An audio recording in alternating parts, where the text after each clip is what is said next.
Hello guys, இன்றைக்கி ஒரு புது மூவி தான் பார்க்க போகிறோம். எத்தனை நாள் தான் ஸ்டோரி பார்த்துட்டு இருக்குது, எபிசோட் 1 எபிசோட் 2ன்னு.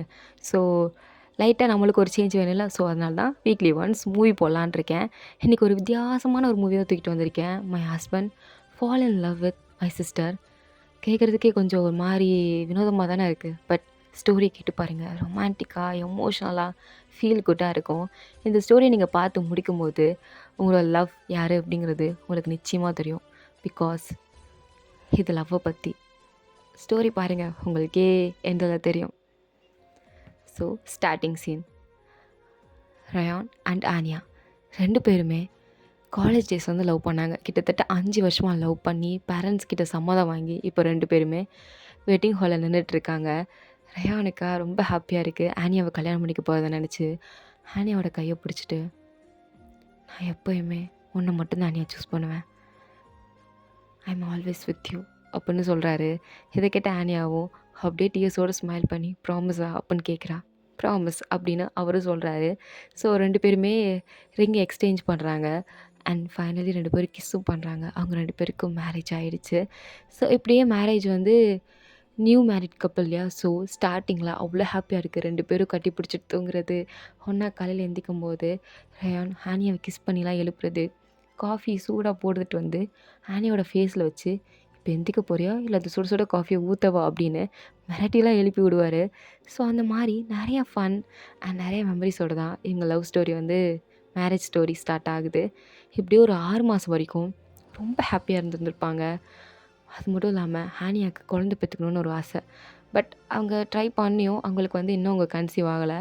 ஸோ அந்த சேட்னஸ் ஆனியாவுக்கு இருக்குது. பட் அதெல்லாம் கண்டுக்காமல் ரயான் ஆனியாவை ரொம்ப ஹாப்பியாக ஃபீல் பண்ணி வச்சுருப்பாரு.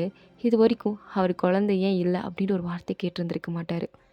நான் இருக்கேன், நீ எனக்கு இருக்க, தட்ஸ் ஆல் அப்படின்னு சொல்லிட்டு ஹஸ்பண்ட் அண்ட் ஒய்ஃபாக அவங்களோட லைஃப்பை அண்டர்ஸ்டாண்டிங்காக அப்படியே லீட் பண்ணிட்டு போயிட்டுருப்பாங்க.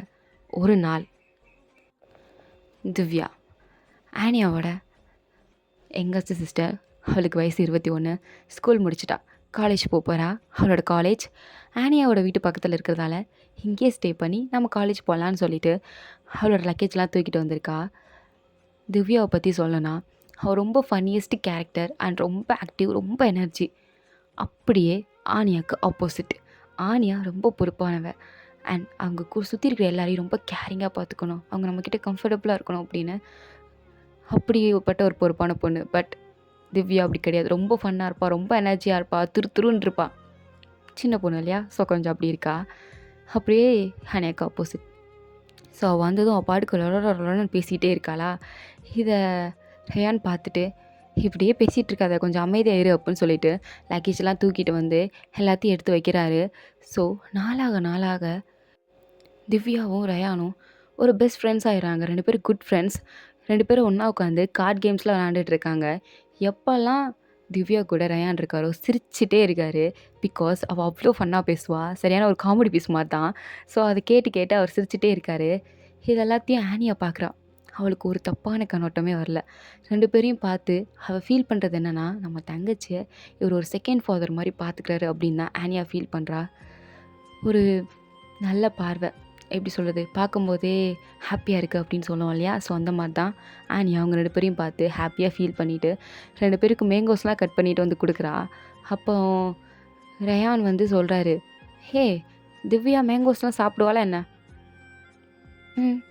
அவளோட ஃபேவரெட் இதுதான் அப்படின்னு சொல்லிட்டு கொடுக்குறாரு. ஓ, என்னோடய ஃபேவரெட் இதுதான், நம்ம 2 பேருக்கும் ஒரே டேஸ்ட் இல்லை அப்படின்னு 2 பேரும் ஹைஃபைலாம் கொடுத்துக்கிறாங்க. ஆனியா சிரிச்சிட்டே இது எல்லாத்தையும் பார்த்துட்ருக்கா. பட் ஆனியாவுக்கு இப்போ தான் ஒரு பெரிய ப்ராப்ளமே ஸ்டார்ட் ஆகுது. பிகாஸ் ஆனியா வந்து ஒரு பெரிய ஆஃபீஸில் மேனேஜராக ஒர்க் பண்ணிகிட்ருக்கா. அவளுக்கு சில ப்ராஜெக்ட் வந்து ஃபெயில் ஆகுது. ஸோ அதனால் ஆஃபீஸில் ஓவர் டைம் பண்ண வேண்டிய வேலை, 10 வரைக்கும் பாஸ்கிட்ட திட்டு வாங்குறது, பயங்கர ஸ்ட்ரெஸ், ஒரு நிம்மதியாக இல்லாத வாழ்க்கை. ரயான் கூட டைம் சுத்தமாக ஸ்பெண்ட் பண்ண முடியல, ஃபிசிக்கலாகவும் அவர் கூட இருக்க முடியல. அவ்வளோ டிப்ரெஷனுக்குள்ளே போயிட்டா. ஸோ வீட்டுக்கு வர்றதுக்கு டைமே இல்லை. மிட் நைட் போல் தான் வருவா. வந்து பார்த்தா ரயான் தூங்கிட்டாரு, திவ்யாவும் தூங்கிட்டா. ஸோ அந்த டயர்டுக்கு ஆனியாவும் தூங்கிட்டா. ஸோ இப்படியே தான் டே போயிட்டே இருக்குது. ஆனியாவால் சுத்தமாக அவளால் முடியல. பிகாஸ் ஆஃபீஸில் இருக்க டிப்ரெஷன் அண்ட் அங்கே இருக்கிற நிறைய வேலை. ஸோ அதனால் வீட்டை பற்றின ஒரு நினப்பே அவளுக்கு வரல. ரயான் எப்படி இருக்காரு, என்ன பண்ணுறாரு அப்படிங்கிற ஒரு தாட்டையே அவள் இழந்துட்டா. அவரை பற்றி சுத்தமாக யோசிக்கிறதே இல்லை. பட் அடிக்கடி கால் பண்ணுவா. பட் அப்போல்லாம் ரயான் கால் பிக் பண்ண மாட்டார். பட் ஆனியாவுக்கு அப்போ கூட ஒரு சின்ன சந்தேகம் கூட ரயான் மேலே வந்ததில்லை. ஸோ இப்படியே டேஸ் போகுதே அப்படின்னு ஒரு நாள் சண்டே கேண்டில் லைட் டின்னர், அதுவும் ரொமான்டிக்காக ஆனியா ரயானுக்காண்டி ப்ரிப்பேர் பண்ணி வச்சுருந்துருப்பா. ஸோ அவர் வருவாருன்னு ரொம்ப நேரம் வெயிட் பண்ணியிருந்திருப்பா. பட் அவர் வந்திருக்கவே மாட்டார். ரொம்ப லைட்டாக இருந்திருக்கும். கிளம்பி போயிடலாமா அப்படின்னு அவள் எந்திரிச்சு நிற்கும்போது ரயான் வந்திருப்பார். பட் தனியாக வந்திருக்க மாட்டார். கூடவே திவ்யாவும் வந்திருந்திருப்பா. திவ்யாவை பார்த்துட்டு ஒரு மாதிரி புரியாத மாதிரி நிற்கும்போது ஆனால் ரயான் ட்ரிங்க்ஸ் எல்லாம் ஊற்றி ரொம்ப பார்ட்டி பண்ணிகிட்ருக்காரு. அது மட்டும் இல்லை, அங்கேயே கிராக்கர்ஸ்லாம் வெடித்து கேக்லாம் வெட்டி ஒரு மாதிரி செலிப்ரேஷன் மாதிரி பண்ணிகிட்ருக்காரு. ஆனியாவுக்கு ஒன்றும் புரியல, என்ன செலிப்ரேஷன் அப்படி பார்க்கும்போது தான் திவ்யா ஆக்சுவலி ஒரு காம்படிஷன் போயிருந்திருப்பா போல். ஸோ அதில் வின் பண்ணி ஃபர்ஸ்ட் ப்ரைஸ் ட்ராஃபி வின் பண்ணியிருந்திருப்பா. இதை கேட்டதும் ஆனியாவுக்கு லைட்டாக ஹாப்பியாக இருக்கும். பட் அவள் ட்ராஃபி வாங்கிட்டா அப்படிங்கிறதுனால ரயான் இதை பயங்கரமாக செலிப்ரேட் பண்ணுவார். ஃபர்ஸ்ட் டைம் அவன் வாங்கியிருக்கா அப்படின்னு ரொம்ப ஹாப்பியாக இதை செலிப்ரேட் பண்ணியிருந்திருப்பார். ஆனியாவுக்கு ஃபர்ஸ்ட் டைம் ரயான் நம்மளை தள்ளி வச்சுட்டாரோ அப்படின்ற ஒரு ஃபீல். பிகாஸ் அங்கே ஆனியா அவளுக்காண்டி அவ்வளோ பெரிய சர்ப்ரைஸ் ரெடி பண்ணியிருந்திருப்பா. அவ்வளோ பெரிய கேண்டில் டின்னர் ஃபுட்டெல்லாம் கஷ்டப்பட்டு ப்ரிப்பேர் பண்ணியிருந்திருப்பா. பட் ரயான் அதை கொஞ்சம் கூட கன்சிடர் பண்ணவே இல்லை. அவர் சுத்தமாக அங்கே ஆனியான்னு ஒருத்தி இருக்கிறத மறந்துட்டார். அவர் பாட்டுக்கு ரியாவை ஹக் பண்ணுறது, திவ்யாவை ஹக் பண்ணுறது, குதிக்கிறது, அவர் பாட்டுக்கு ஃபன் பண்ணுறாரு. ஃபர்ஸ்ட் டைம் ஆனியா ஃபீல் பண்ணுறா சம்திங் ராங். நான் ரயானை விட்டு தள்ளி வந்துட்டேனா என்ன அப்படின்னு ஒரு மாதிரி வினோதமாக ஃபீல் பண்ணுறா. அப்படியே ரயானே பார்த்துட்ருக்கா. பட் ரயான் அது எல்லாத்தையும் கண்டுக்கல. ஏன் ஆனே அங்கே ஒரு மனுஷி இருக்கானே கண்டுக்கல. அவரோட ஃபுல் ஃபோக்கஸ் திவ்யா தான். திவ்யாவுமே சரி மாமா என்கரேஜ் பண்ணுறாருன்னு சொல்லிட்டு 2 பேருமே அப்படியே ஜாலியாக என்ஜாய் பண்ணிக்கிட்டு இருக்காங்க. ட்ரிங்க்ஸும் பண்ணுறாங்க. பட் ஆனியாவுக்கு இது லைட்டாக தப்பாக தான் தெரியுது. பட் இது எப்படி தப்பாக எடுத்துக்கிறது, நம்ம இந்த மாதிரிலாம் யோசிக்கக்கூடாது அப்படின்னு அவளே கரெக்ட் பண்ணிகிட்ருக்கா. ஸோ மறுநாள் டெரஸில் ரயானும் திவ்யாவும் தனியாக நின்று பேசிகிட்டு இருக்காங்க. இதை எதர்ச்சியாக பார்த்த ஆனியாவா அவங்க என்ன பேசுகிறாங்க அப்படின்னு ஒட்டி கேட்க ஆரம்பிக்கிறான். அப்போ ரயான் சொல்கிறாரு திவ்யா கிட்ட, எனக்கு என்னன்னு தெரில திவ்யா, இந்த ஃபீலிங்ஸை அண்டர்ஸ்டாண்ட் பண்ணிக்கவே முடியல. ஐ எம் வித் யூ, எனக்கு உன்னை பிடிச்சிருக்குன்னு நினைக்கிறேன், நான் உன்னை லவ் பண்ணுறேன்னு நினைக்கிறேன் அப்படின்னு கன்ஃபர்ஸ் பண்ணிட்டாரு. இதை கேட்ட திவ்யா அப்படியே ஷாக் ஆகி, என்ன பேசுகிறீங்க நீங்கள் என் அக்கா புருஷன், நீங்கள் எனக்கு அப்பா மாதிரி, நீங்கள் எப்படி பேசுகிறீங்க அப்படின்னு சொன்னதும் ரயானுக்கு இந்த இடத்துல ஒரு மாதிரி இருக்குது. ஸோ அப்படியே அமைதி ஆகிட்டார். திவ்யா அங்கேருந்து வேகமாக போயிட்டா. பட் இதெல்லாம் கேட்ட ஆனியாக்கு எப்படி இருக்கும், பயங்கரமாக ஃபீல் பண்ணுறா. பயங்கரமாக பாத்ரூமில் ஷவர் ஓப்பன் பண்ணி உட்காந்துட்டு கதறி அழுகிறா. அவளால் சுத்தமாக தாங்கிக்க முடியல. எந்த இடத்துல என்னோடய மேரேஜ் இப்படி ஆகிடுச்சு, ஏன் இப்படி ஆச்சு, அதுவும் என் தங்கச்சி வேற ஒருத்தையாக இருந்தால் கூட நான் ஏதாவது பண்ணியிருந்திருப்பேன். பட் என் சிஸ்டர் அப்படின்னு அவள் அவ்வளோ கோவம் வருது, அவ்வளோ அழுக வருது. ஸோ ஈவினிங் போல் ரயான் ரூமுக்கு வராரு. அப்போ ஆனியா டேரெக்டாக கேட்டுறா, உங்ககிட்ட நான் கொஞ்சம் பேசணும், எனக்கு தூக்கம் வருது ஆனியா. ரயான் ப்ளீஸ், திவ்யாவை பற்றி உங்ககிட்ட பேசணும். என்ன, நீங்கள் அவளை லவ் பண்ணுறீங்களா, சொல்லுங்கள், திவ்யாவை லவ் பண்ணுறீங்களா ரயான் அப்படின்னு கேட்கும்போது எதுவுமே பேசாமல் அமைதியாக இருக்கார். ஸோ இந்த சைலன்ஸ்லேயே ஆனியாவுக்கு ஆன்சர் தெரிஞ்சிருச்சு. அப்போது நீங்கள் அவளை லவ் பண்ணுறீங்க, அவள் சின்ன பொண்ணு, அப்போ 5 வருஷம் லவ் பண்ண நம்ம லவ் ஃபேக்கா, அப்போது எல்லாம் அவ்வளோதானே, எனக்கு ப்ராமிஸ் பண்ணிடல நான் எப்போயுமே ஒன்று தான் சூஸ் பண்ணுவேன்னு, அப்போ நீ என்னை சூஸ் பண்ணல, என்னை கை விட்டுட்ட, everything is gone, move on இல்லை அப்படின்னு பயங்கரமாக கத்துறா. அதுக்கு ரயான் எந்த ஒரு ஆன்சர் சொல்லாமல் அங்கேருந்து போயிட்டாரு. இவ பயங்கரமாக உட்காந்து அழுகிறா, கத்துறா. இது எல்லாத்தையும் திவ்யா கேட்டுட்டு தான் இருக்கா. மறுநாள் காலையில் திவ்யாவோட ட்ரெஸ்ஸை வேகமாக பேக் பண்ணிகிட்டு இருக்கா. இதை ஆனியை பார்த்துட்டு, திவ்யா எங்கே போகிற, நான் ஹாஸ்டல்லே போய் தங்கிடலான் இருக்கேன். எதுக்கு, எனக்கு இங்கே இருக்கிறதுக்கு பிடிக்கல. திவ்யா உங்ககிட்ட நான் ஸ்ட்ரைட்டாக கேட்குறேன், உனக்கு ரயானை பிடிச்சிருக்கா. இல்லைக்கா, அவர் உன் புருஷன்க்கா, எனக்கு எப்படிக்கா பிடிக்கும், எனக்கு பிடிக்கல தான், எனக்கு சுத்தமாக பிடிக்கல. நான் அவர் அப்பாவாக தான் பார்க்குறேன். அந்த மாதிரி கொஞ்சம் கூட நான் இமேஜின் பண்ணதே இல்லை. ஒன் திங், எனக்கு ஆல்ரெடி பாய் ஃப்ரெண்ட் வேறு இருக்குது. பட் நான் இங்கே இருந்தால் எல்லோரும் ஹர்ட் ஆவீங்க தான் நான் கிளம்பி போகிறேன் அப்படின்னு அவளும் ஆனியாவை ஹக் பண்ணி அழுகிறேன். ஆனியாவும் சரி போ, உன்னோட ஹாஸ்டல் ஃபீஸ் எல்லாத்தையும் நான் பார்த்துக்கிறேன் அப்படின்னு அவளை அங்கே சேஃபாக ஹாஸ்டலில் இறக்கி விட்டுட்டு ஆனியா வீட்டுக்கு வரா. திவ்யா இல்லாததை பார்த்து ரயானா திவ்யா எங்கே போனா? அவள் ஹாஸ்டலில் போய் ஸ்டே பண்ணிக்கிறேன்ட்டு போயிட்டா. சரி நீ எங்கே போகிற? உங்களுக்கு தான் எனக்கு பிடிக்கலையில, அப்புறம் நான் எதுக்கு இங்கே இருக்கணும் அப்படின்னு அவளும் கிளம்பி அங்கேருந்து வேற ஒரு அப்பார்ட்மெண்ட்டுக்கு ஷிஃப்ட் ஆகி போயிட்டா. பட் இப்போ தான் ரயானுக்கு ஃபீல் ஆகுது, நம்ம ஆனியாவை மிஸ் பண்ணிட்டோமோ அப்படின்னு. ஸோ கொஞ்ச நாளாக வீட்டில் தனியாக இருக்கார். சிரிக்கிறதுக்கு ஆள் இல்லை, சாப்பாடு பரிமாறுறதுக்கு ஆள் இல்லை, யாருமே இல்லை. ஒரு மாதிரி வெறுமை, வீட்டுக்குள்ளேயே இருக்கிறது பைத்தியம் பிடிக்கிற மாதிரி இருக்குது. ஆஃபீஸ்க்கு போனாலும் ஒரு மன நிம்மதி இல்லை. அவருக்கு எங்கே பார்த்தாலும் ஆனியா சமைச்சு கொடுக்குற மாதிரியும், அடிக்கடி ஆனியா கூட டெரஸில் ரொமான்டிக் டின்னர் வந்து பிளான் பண்ணியிருப்பார், கேண்டில் டின்னர். ஸோ அதெல்லாம் அடிக்கடி நடந்திருக்கும். ஸோ டெரஸ் அந்த பிளேஸையே பார்த்துட்ருக்காரு. ஸ்டில் ரயானுக்கு இப்போ தான் புரிய வருது, நம்ம ஆனியாவை தான் மிஸ் பண்ணுறோம். நம்ம ரியாவை கொஞ்சம் கூட மிஸ் பண்ணவே இல்லை. அவள் நம்ம கூட சிரித்து பேசினா அப்படிங்கிறதுக்காண்டி அது லவ் அப்படின்னு நம்ம டிசைட் பண்ணிட்டோம். நம்ம கூட ஒரு ஃப்ரெண்டு இருப்பாங்க, எப்பயுமே நம்மளை சிரிக்க வச்சுட்டே இருப்பாங்க. பட் அதுக்குன்னு சிரிக்க வச்சா அவன் மேலே லவ் இருக்குன்னு அர்த்தமா? இல்லை, நான் ஒரு ஸ்டூபிட். எனக்கு திவ்யா மேலே லவ் இல்லை, ஆனியா மேலே தான் லவ் அப்படிங்கிறத ஒரு 2 மாதம் கழிச்சு தான் ரயான் அப்படியே ரியலைஸ் பண்ணுறாரு. அந்த தனிமையிலே அவருக்கு தெரியுது நம்ம யாரை மிஸ் பண்ணுறோம், நமக்கு யார் தேவை அப்படிங்கிறத அவர் இப்போ தான் புரிஞ்சுக்கிட்டாரு. ஸோ வேகமாக நேராக ஆனியா பார்க்க தான் ஓடிக்கிட்டு இருக்காரு. மழைலாம் பேஞ்சிட்ருக்கு. அப்போ தான் ஆனியா கார்லேருந்து இறங்கி அவரோட அப்பார்ட்மெண்ட்டுக்குள்ளே போயிருந்திருப்பா. பட் வெளியில் மழையிலேயே ரயான் நின்றுட்டு இருந்திருப்பாரு. அவரை பார்க்காத மாதிரி தான் போகிறா. பட் அவர் கத்துறாரு, எனக்கு புரிஞ்சிருச்சு, இங்கே பாரு, நான் ஒரு பெரிய முட்டாள். நான் உனக்கு ப்ராமிஸ் பண்ணலை எப்பயும் நான் உன்னை சூஸ் பண்ணுவேன்னு. I am always choose you Anya, I love you Anya. நான் ஸ்டூபிட் மாதிரி யோசிச்சிட்டேன். பட் எனக்கு இப்போ புரியுது, நான் உன்னை தான் லவ் பண்ணுறேன் அப்படின்னு எவ்வளோ கன்வின்ஸ் பண்ணுறாரு. பட் அவளா, உங்களோட இந்த ட்ராமாக்கெலாம் நான் மயங்க மாட்டேன் அப்படின்னு சொல்லிட்டு அவள் பாட்டுக்கு உள்ளே போயிட்டா. பட் ரயான் அங்கேருந்து போகவே இல்லை. நைட்டு ஃபுல்லாக அந்த மலையிலே தான் நிற்கிறாரு.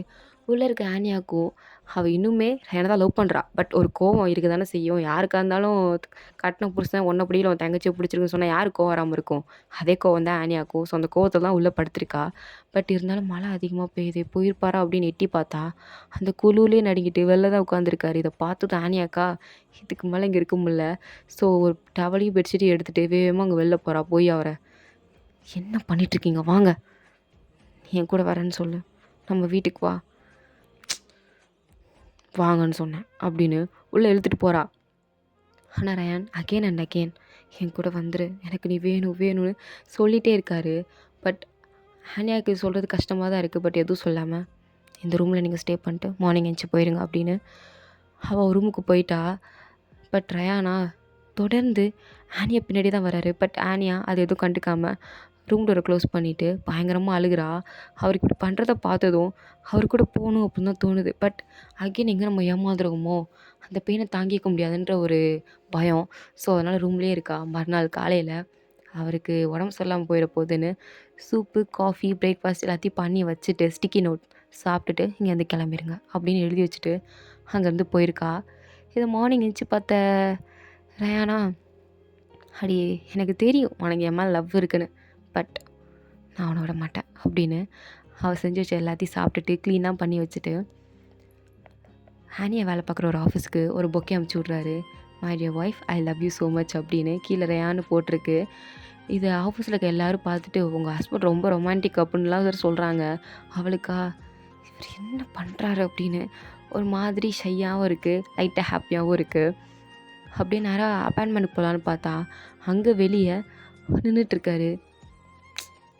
இவருக்கு வேலை வெட்டி இல்லை. அப்படி உள்ளே போகும்போது, ஆனியா ப்ளீஸ் ஆனியா, ஐ லவ் யூ ஆனியா அப்படின்னு சொல்லிட்டு முட்டி போட்டு கீழே உட்காந்துட்டாரு. ஷோ என்ன பண்ணுறீங்க, எல்லோரும் பார்க்குறாங்க, என் கூட வந்துடு, நான் அவனை லவ் பண்ணுறேன், எனக்கு நீ வேணும் அப்படின்னு கோவத்தில் ஆனியா அவளோட வெட்டிங் ரிங்கை கலட்டி அந்த வீட்டில் தான் வச்சுட்டு போயிருந்திருப்பா. அவங்க இதுக்கு முன்னாடி மேரேஜ் பண்ணியிருந்த வீட்டில். ஸோ அதை எடுத்துகிட்டு வந்து, நான் அவனை லவ் பண்ணுறேன், எனக்கு நீ வேணும், நீ மட்டும் அப்படி வரலன்னு வச்சுக்கோயேன், உன்னை கடத்திட்டு போயிடுவேன் அப்படின்ற மாதிரிலாம் பேக்மெயில் பண்ணுறாரு. பட் ஆனியா அதுக்குலாம் அசராமல் அவள் பாட்டுக்கு வீட்டுக்குள்ளே போயிட்டா. இதே மாதிரி கண்டினியூஸாக 1 மாதமாக ஆனியா பின்னாடி சுட்டிக்கிட்டே இருக்காரு. ஒரு கட்டத்தில் ஆனியாவுக்கு புரியுது இவர் நம்மளை தான் லவ் பண்ணுறாருன்னு. பட் அலைய விடுவோன்னு அலைய விட்டுட்ருக்கா. ஆனால் அது ரயானுக்கும் நல்லா தெரியுது இவன் நம்மளை அலைய விட்றா அப்படின்னு. அதனால ஒரு நாள் ஜன்னல் வழியா ஏறி அவளோட ரூம்குள்ளெலாம் குச்சிட்ருக்காரு. அவள் பார்த்து பயந்தே போயிட்டா. என்ன பண்ணிகிட்ருக்கீங்க, நீ என்னடி பண்ணுற? இப்போ நீ கூட வரலன்னு வச்சுக்கோயேன், உன்னை அப்படியே தூக்கிட்டு போயிடுவேன். அதுக்கு தான் வந்திருக்கேன். இங்கே பாரு சாக்கு மூட்டைலாம் எடுத்துகிட்டு வந்திருக்கேன் அப்படின்னு வேறு காமிச்சிட்ருக்காரு.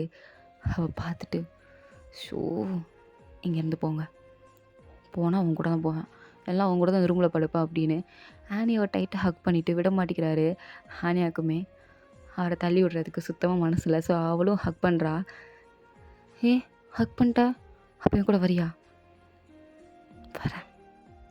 கேட்கல, சத்தமாக சொல்லு. வரேன்னு சொன்னேன். என் கூட வந்துடுவியா? ம். ஹஸ்பண்ட் கூட வராமல் இப்போ நான் யார் கூட வர முடியும் அப்படின்னு அவளும் சொல்கிறா. சரி, ஐ லவ் யூ ஆனியா அப்படின்னு அந்த வெட்டிங் ரிங்கை முட்டி போட்டு ப்ரப்போஸ் பண்ணுறாரு. அதுக்கு ஆனியாவும் லவ் யூ டூ அப்படின்னு சொல்லிட்டு அந்த ரிங்கை போட்டுட்டு 2 பேரும் கிஸ் பண்ணுறாங்க. அந்த நைட்டை வந்து 2 பேரும் ஒன்றா தான் ஸ்பெண்ட் பண்ணுறாங்க. ஸோ மறுநாள் காலையிலேயே ரயானா வா நீ நம்ம வீட்டுக்கு போகலாம் அப்படின்னு துடிச்சிட்ருக்காரு. ஐயோ வரேன் அப்படின்னு அவளும் கிளம்பி போகிறா. ஸோ ஆஃபீஸ்க்கு ஒரு வாரம் லீவை போட்டு 2 பேரும் ஒன்றா தான் டைம் ஸ்பெண்ட் பண்ணிகிட்ருக்காங்க. 2 பேரும் ஒன்றாவே சன்செட்டை பார்த்துட்ருக்காங்க. அப்போ அந்த சன்செட்டில் ஆனியோட ஃபேஸ் ரொம்ப அழகாக தெரியுதா. ஸோ ரயான் அவளோட ஃபோர்ஹெட்டில் கிஸ் பண்ணிட்டு, லவ் எப்பவுமே ஸ்பெஷலாக தான் இருக்கும். ஆமாம் ஸ்பெஷல் தான், அது உன் கூட மட்டும்தான் ஸ்பெஷல், வேறு யார் கூடயும் அது ஸ்பெஷலாக மாறாது, நீ மட்டும்தான், always I am with you அப்படின்னு சொல்கிறாரு. அதுக்கு ஆனியாவா சிரிச்சிட்டே, அப்போது திவ்யா அவள் எனக்கு ஒரு குட்டி குழந்த மாதிரி, பட் யூ நீ எனக்கு வேறு மாதிரி அப்படின்னு சொல்லிட்டு ஆனியாவை கிஸ் பண்ணுறாரு. ஸோ இதோட இந்த மூவி வந்து கம்ப்ளீட் ஆகுது. ஸோ சம்டைம் நமக்கு மேக் ஃபார் ஈச் அதர்னு சில பேர் இருப்பாங்க. பட் அவங்களையும் தாண்டி சில பேர் நல்லா பேசுகிறாங்களே, பார்க்க அட்ராக்டிவாக இருக்காங்களே அப்படின்னு நம்மளோட மனசை அலப்பாஞ்சிட்டு நம்மளோட ட்ரூ லவ்வை விட்டுட்டு வேறு ஒன்றுக்கு போகும். But sometimes the biggest thread and love cannot another person. It's forgetting the value of the person who has always been by your side. That is a love, true love. யார் உங்கள் கூட இருக்கிறாங்களோ கடைசி வரைக்கும் அதுதான் உண்மையான காதல். அதையும் தாண்டி காதல் யார்கிட்டையும் கிடையாது. உங்கள் கூடவே இருப்பாங்க, உங்ககிட்ட மட்டுமே இருப்பாங்க, உங்கள் சந்தோஷம் மட்டுமே முக்கியம்னு நினைப்பாங்க. பட் அவங்கக்கிட்ட காதல் இல்லை, வேறு யாரோ தான் என்னோடய ட்ரூ லவ் அப்படின்னு வேறு யார்கிட்டயோ போவீங்க. பட் அது ஜஸ்ட் 1 மாதம் 2 மாதத்துக்கு நல்லாயிருக்கும், தினமும் நல்லா இருக்காது.